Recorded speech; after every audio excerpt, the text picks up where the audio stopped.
నవీన్ పొలిశెట్టి నటించినటువంటి అనగనగా ఒక రాజు సినిమా హిట్ కొట్టిందా పట్టయిందా అంటూ కొంతమంది సోషల్ మీడియాలో మాట్లాడుకుంటున్నారు. అయితే ఈ సినిమా ఈరోజు చాలా గ్రాండ్గా రిలీజ్ అయింది.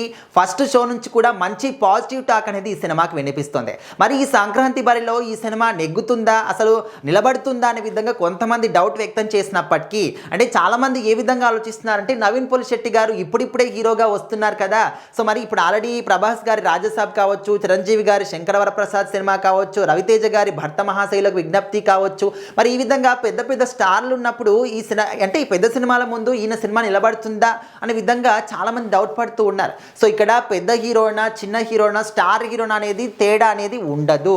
సినిమాలో కంటెంట్ ఉందా, సినిమాలో దమ్ము ఉందా, ఖచ్చితంగా ప్రేక్షకులు ఆ సినిమాని ఖచ్చితంగా ఆదరిస్తారు. దానికి బెస్ట్ ఎగ్జాంపుల్గా మనం చిరంజీవి గారి సినిమాని తీసుకోవచ్చు. ఎందుకంటే అనిల్ రావిపూడి గారు ప్రతి ఒక్క సంక్రాంతికి కూడా సైలెంట్గా వచ్చి బ్లాస్ట్ చేస్తూ ఉన్నారనమాట. లాస్ట్ ఇయర్ సంక్రాంతికి వస్తున్నాం సినిమాతోని వెంకటేష్ గారికి బ్లాక్ బస్టర్ హిట్ ఇచ్చారు. మరి ఈసారి చిరంజీవి గారికి మనశంకర వరప్రసాద్ సినిమాతోని కూడా బ్లాక్ బస్టర్ హిట్ ఇవ్వబోతున్నారు. ఆల్రెడీ సగం ఇచ్చేశారు కూడా.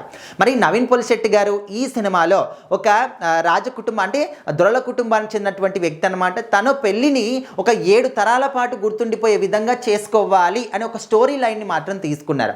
మరి ఈ స్టోరీ ఏ విధంగా సాగుతుంది, ఆ క్రమంలోనే మీనాక్షి చౌదరి హీరోయిన్ పరిచయం కావడం కావచ్చు, లేకపోతే మిగతా యాక్టర్లు కావచ్చు, అంటే ఈ గ్యాప్లోనే నవీన్ పొలిశెట్టి గారి ఆ కామెడీ టైమింగ్ కావచ్చు, పంచులు కావచ్చు. మనకు తెలుసు నవీన్ పొలిశెట్టి గారి ఆ ఒక కామెడీ టైమింగ్ పంచులు అనేవి ఏ విధంగా ఉంటాయి, ప్రతి ఒక్కరికి కూడా టచ్ అయ్యే విధంగా ఉంటాయి.